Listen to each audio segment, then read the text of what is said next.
Daniel Cremin from Cremin's Corner here. And I just wanted to give a few brief reflections, really, on what's been a very, very eventful 10, 11 days for reform in terms of a spate of parliamentary defections to the party, all from the Conservatives to date, that, have really sort of set the cat amongst the pigeons in Westminster over the ramifications of this. And they seem to be also dislodging people in the wider Conservative membership towards joining reform, and some of the thinkers that had sort of been on the right of British politics who'd kind of been holding out from joining. Some of the kind of people who were sort of locust around Robert Jenrick. Some of those people as well moving now increasingly into the reform orbit. So look, let's start with the continuing fallout from Robert Jenrick and Suella Braverman in particular's defections. Also Andrew Rosindell, who is a good guy, a long-standing Thatcherite, but he was always more of a backbencher by background. He'd been on the shadow front bench under Kemi, but he hadn't served in government as far as I'm aware. Look, the two big names that have come across just recently, they are Suella Braverman and Robert Jenrick. Robert Jenrick I covered in a previous video, the significance of that, his status, on the right in British politics, his kind of political communication skills, his experience in government. Suella also brings substantial experience. She was at the Ministry of Justice initially, in quite a senior role, I believe the Attorney General position, and she actually enjoyed some success on the government's behalf with some of the kind of legal arguments that she was making, where the prevailing view was, oh no, the government will definitely win this case. She actually kind of fought through on quite a few important issues, some of which related to immigration. Later, she moved across to the Home Office, and she inherited a very difficult position in terms of the levels of illegal migration, but also the sense that the Home Office had kind of, possibly at the behest of the Treasury really, had lost the plot when it came to legal migration, particularly skilled migration, but also family reunions through legal routes and so forth, that the Home Office had kind of lost all sense of perspective. She took steps to try and tackle that, but was ultimately blocked in a number of instances, particularly on the illegal migration side, by the sort of prevailing orthodoxy in the Conservative Party in the dying days of the Sunak government.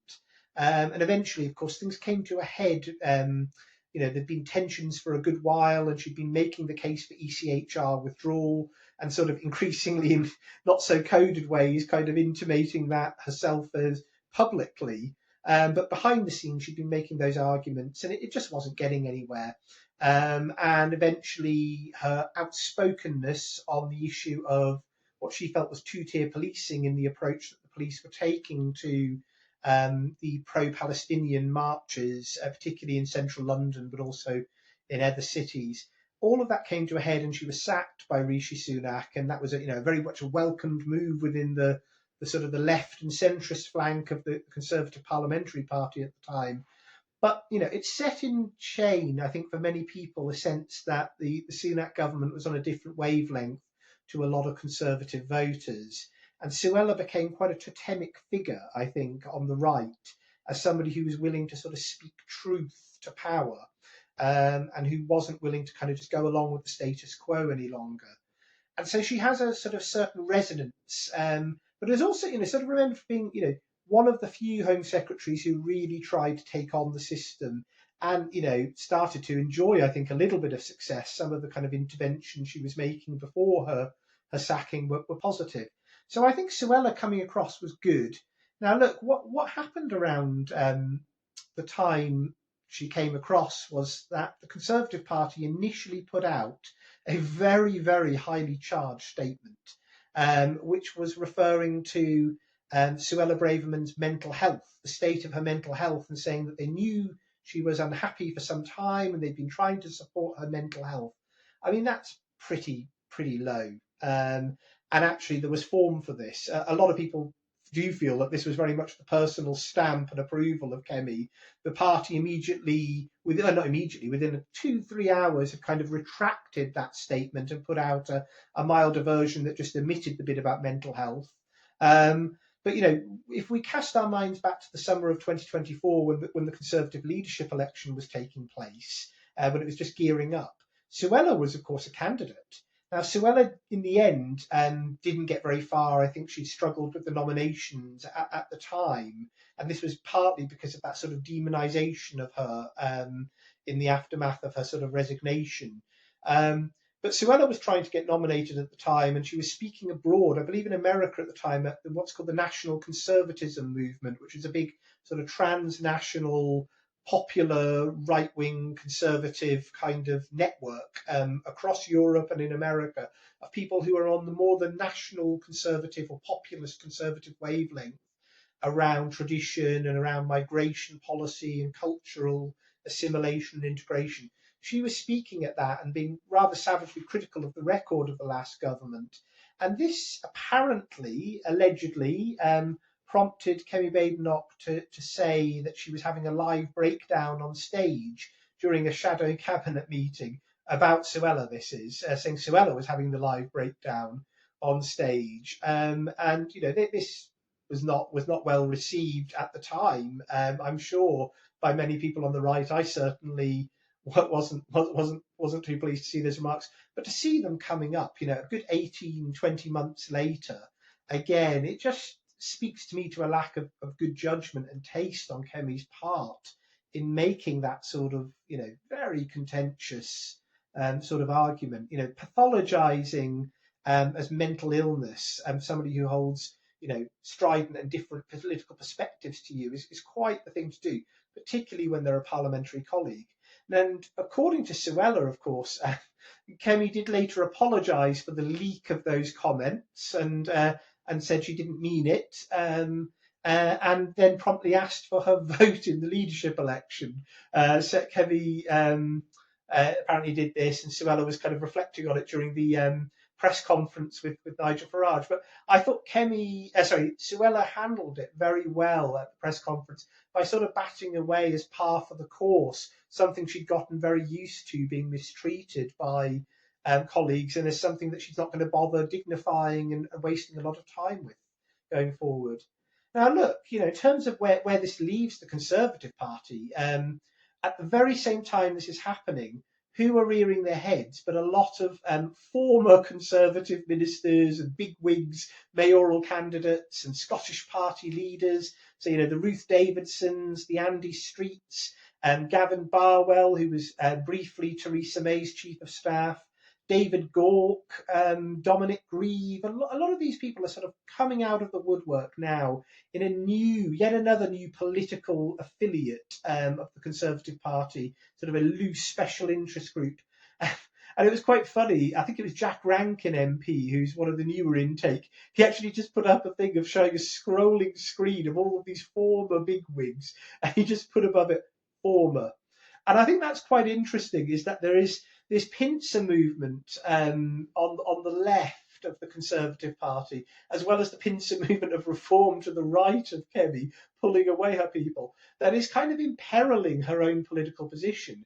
Because you've got to remember that the whole raison d'etre, the whole modus operandi of the Kemi Badenoch leadership is that she was going to be the one who could compete with reform and, reinstill, the vim of conservatism within the body politic of the Conservative Party. That was her whole selling point in the leadership election. And, when she was trying to position Robert Jenrick as too lily-livered and a closet Remainer still back in 2024, her thing was she was going to be the real deal conservatism. But now she's kind of having to, today, defend, her track record and her vision for the party from an increasingly vocal sort of centrist and sort of one nation conservative branded, but effectively liberal, wet conservative, sort of critique of her leadership and calls to stop pandering to reform voters and instead, go after this sort of the myth. I think they keep talking about the mythical 7 million who they all believe are somehow on their managerialist kind of liberal internationalist wavelength on every single subject under the sun. The 7 million people who went missing from the 2019 electoral coalition, they're all magically going to be on Prosper UK's side, of course. But look, what this leaves Kemi having to do is kind of almost justify her strategy and the continuation of her leadership at a time when lots of Conservative members, are looking at the exit door or following Robert Jenrick and Suella, Braverman and Danny Kruger and Andrew Rosindell through it. And that's difficult. She's got the local elections coming up in May and the devolved elections where the Conservatives are not projected to do well. And I think that her leadership could be in more trouble at that time. The other thing that was really interesting at the Suella Braverman press conference with Nigel Farage, the thing that was kind of coming up was this idea that the threat of reform, the threat to reform of taking these Conservatives in, and this is an argument that's been raging for a long time, is that you end up becoming the Conservatives 2.0, that you end up diluting the radicalism and the distinction of reform from what came before on the right. Now, look, I've said in other videos that I think you do need to bring in experience. I totally buy into the argument that Nigel Farage is making, that you do need to bring in experience and you need to bring in know-how and talent as well, people with ideas and with good communicative ability. I think that's all correct. But there is there's a valid argument that to some minds they're not going to welcome necessarily every single Conservative who comes through the door, and there's also that kind of trite argument that particularly sort of the more left-leaning kind of inclined people in the Conservative Party are pushing that, well, you're taking the failures, you're taking the Suella Bravermans, and they're sort of the people who are kind of deliberately using the framing of the Boris cabinet, the 2022 Boris cabinet, because they don't like Boris Johnson either. Whole other story to that. But they're sort of saying, you're taking the people like Robert Jenrick and Suella Braverman who couldn't get things done in government. That's a very trite argument because, of course, what they were trying to do was pull against going with the grain of what the Prime Minister and the Treasury and the other sort of forces that be within the government and the senior civil service wanted them to do. They were trying to go in a different direction, and the failure was not the attempts, and it was not the the arguments that they were putting forward. In my view, it was the failure to convince their colleagues to do the rational thing that was in the national interest. That was the only failure, but I don't think it was a personal failure. But anyway, what was interesting amidst all of this kind of coming out and sort of the debate unfolding, there was an argument put that Suella and others that they're part of a failed past, and I think Nigel dealt with that rather effectively. But the other thing that was very interesting at the Nigel Farage and Suella press conference was there was a question about what does it say that you've got people, more people now in reform, ex-Conservative MPs and current Conservative MPs, more people in reform who've defected than there were, who were in the 2022 Liz Truss cabinet than there are currently in the shadow cabinet of Kemi Badenoch that served in the 2022 Liz Truss cabinet. Now, look, again, I think this is a very unfair characterisation of the Liz Truss period. I think Liz had many of the right ideas. And the challenge was when she came to execute them was the sequencing and the timing to an extent. It was a bit unlucky with the timing because there was a global sort of confluence of economic events happening with US Federal Reserve sort of interest rate settings that sort of already spooked the markets, and there was an underlying structural problem with a particular class of product that was also sort of just unfolding at that precise moment in time that nobody had really sort of predicted. That was a failure of financial regulation, not political failure. But look, what was happening with that in that period, Nigel Farage put it very well. The other mistake that kind of Liz and Kwasi Kwarteng probably made, and this is something I'd been sort of arguing myself in that summer of 2022, that we needed to be clearer about the need for fiscal reduction, for actual real terms spending cuts. What Nigel said that was very interesting is, the key lesson for him is if you want to do the things she did, if you want to, engage in supply side reform, you've got to make the case for it. But you've also, if you're going to make those big tax cuts at the same time as still wanting to borrow money, you're going to incredibly need to show the markets the real terms savings in public spending you're also going to be making to pay for the new things you wanted to do. So in Liz Truss's case, this was the energy price guarantee, which is not something she actually even wanted to do personally. It was something that was kind of viewed at the time as an absolute necessity because of the structural feature of the global energy market and how exposed the UK was because of the bad decisions of previous governments. So Liz, in wanting to pay for that at the same time as doing tax cuts, she and Kwasi weren't at the point of the mini budget serving up corresponding cuts in public spending. And I think that was a very interesting insight from Nigel to kind of make clear that, in his view, if he wants to pursue that more economically liberal direction of travel around tax cuts and around deregulation and around, at the same time wanting to invest in some of his priorities around defence and maybe infrastructure, energy infrastructure, and so forth in some areas, he's going to have to find and generate significant public service and welfare savings elsewhere. And I totally agree with that. I think that is going to be something Reform will need to spell out in good detail ahead of the general election and get public buy-in for, so that we don't get these kind of manufactured shocks and confected crises around the time of big fiscal events like a budget or an autumn statement or a CSR. You need to seed the ground. You need to prepare the ground. And, Liz was the victim of a range of bad circumstances. The very sad death of the Queen obviously completely disrupted UK politics in that period leading up to the mini budget. Put strange currents into the political airs, and I think it gave her opponents as well, unfortunately, time to think and plan how they were going to undermine her. But look, what's done is done as regards the past with Liz Truss. I thought what was really interesting was Nigel wasn't condemning Liz and he wasn't sort of casting her off. There was a rather nasty question of should will you explicitly ban Liz Truss? And he was quite dignified in saying, look, I'm not going to go down this sort of route of plain questions, but I think it's unlikely that Liz is going to join. She's obviously off doing other things. She's focusing on her new media career on YouTube and so forth. I thought he handled that well. If I was to sort of reflect on another sort of big issue really at the moment for Reform and the Conservatives, the other sort of big feature on the landscape is, realistically, how the parties are going to differentiate from each other on economics. And here, this is where I think Reform probably does need to be bolder in terms of setting out some of the taxes that it wants to eliminate upstream earlier. Some of the taxes where, and to an extent we did this in the 2024 general election contract, which is the name for the sort of the manifesto of Reform UK.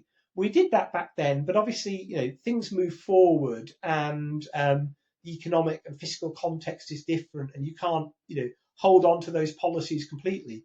But I think it is right that Reform does start to actually set out in clearer detail in the coming months what the main features of a fiscal strategy of a Reform government are likely to look like, where it intends to tax and where it intends not to tax in the future. And obviously linked to that, you also need to start setting out the spending cuts. I think Reform are probably better placed to do some of this work, and they're not hidebound by the sort of the legacy of having been in government before that the Conservatives are. They can think a bit more clearly. They have kind of a clearer field to explore all of that. And, it's boldness that wins the day in British politics at the moment. That's the critical insight I would take away from the last few years. When you're prevaricating and sort of not really leaning into what you need to do for fear of polls and focus group findings, ultimately you're losing the political edge and the momentum that you're going to need. Reform probably does need to sort of trust its instincts, lean into that more radical edge and make the case for the smaller state, make the case for simplified taxes, more predictable taxes in a range of areas, and sort of get away from this conveyor belt that we've had of an ever expanding tax code that's more and more complex with more loopholes. We need lower, simpler, and more predictable taxes flatter taxes, ideally in some areas, because I think it reduces complexity for businesses and investors, and that's a good thing because you want to make the UK a very attractive business environment. That's how you get growth. That's how you get prosperity and better living standards for everybody over time. So look, yeah, those are just my thoughts really around the sort of the outlook for reform. I do think that the new additions, people like Robert Jenrick and Suella and Andrew Rosindell, they all bring sort of distinctive qualities. And of course, there's also Danny Kruger, who came over late on last autumn and is running now the preparedness for government unit within Reform UK, which is sort of working on the team building and strategy formation as part of a wider policy remit led by Zia Youssef. Um, it's all positive direction of travel at the moment for reform. But the critical thing is that we really don't sort of lean into caution too much and sort of start backing away from being willing to be disruptive and to be open about that disruption, because there is a risk that otherwise you end up sort of, in a sense, gravitating towards the path of least resistance, towards a sort of a centre ground of not frightening the horses, that ends up meaning institutionally you're not able to get what you want done. You lose support of voters quickly once in power, and actually you kind of take away the intellectual justification for why you're there in the first place. Reform is going to have to make those big public arguments, those messy public arguments on the kind of economy it wants and the kind of society it wants. And to an extent, it's doing that, particularly around the approach it wants to take on immigration. Now, look, there are things on immigration that I totally agree with reform on. There are certain aspects of the rhetoric and the policy where I think there might be, there's a little bit of baldness there in one or two areas. But for the most part, I agree with the general direction of travel. I think it's the humanity of how you do some of this also matters.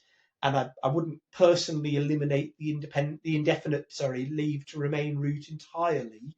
I would have taken a more targeted approach. But generally speaking, the direction of travel is right on that, and the boldness is probably right. I just think we need to replicate that in some of the wider arguments we're making on the shape of the economy, the fiscal strategy of the party going forward, of what a reform government will look like, and arguably in terms of the wider features of the social contract we want to build. I think on law and order, we had a really good campaign in the summer that electrified public debate, and I think it helped bring a lot more people into the party, talented people, as well at the national level. I think we need to kind of get back to those kind of thematic campaigns in the coming months. And I would say economics is one of the areas where reform can really make the running. And of course, what we will have soon are the beginnings of the shadow cabinet taking form. And that's going to be really interesting to watch.